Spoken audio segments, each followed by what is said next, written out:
ortiqcha menga ish berib ketyaptimi? Hali qarab tur. Oyim aytganlaridek bo'yidan dumingni tugmasammi? Ha, Lola. Nimani o'ylab turibsan? Sizni o'ylab turgandim. Ha, yo'q-e. Ha. Xudamni xursand qilding-ku. Abror aka, men qachondan ishga chiqaman? Uyda o'tirib zerikib ketdim. Keyingi haftadan chiqa qol. Shu hafta o'tib ola qolsin. Mayli. Mayli, men ishga ketdim. Qaytishda senga nima olib olay? Menga sushi olib keling. Juda ham yegim kelyapti. Xo'p-de. Sushi sendan aylansin.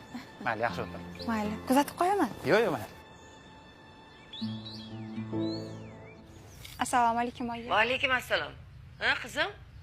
Yaxshi o'tiribsanmi? Ko'nikib qoldingmi? Ha, ko'chalarni supurayotgandim. Nima? Shu sovuqda ertalabdan ko'cha supuryapsanmi?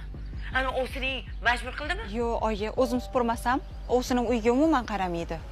Ha, uning o'zidan katta kelini yasab olganda, go'yoki qaynona. Sen o'zingni bunaqa xorlatib qo'yma, bildingmi? Bilib ishingni qil. Ha, undan keyin uydagilaringga o'zingni bechora qilib ko'rsat. Bunaqaydi deb tur. Bo'sh kelib, og'zingni ochib yurma. Shu ovsiningni bir amallab shu xonadondan chiqarib. Xo'p, oyi, xo'p. Bo'pti.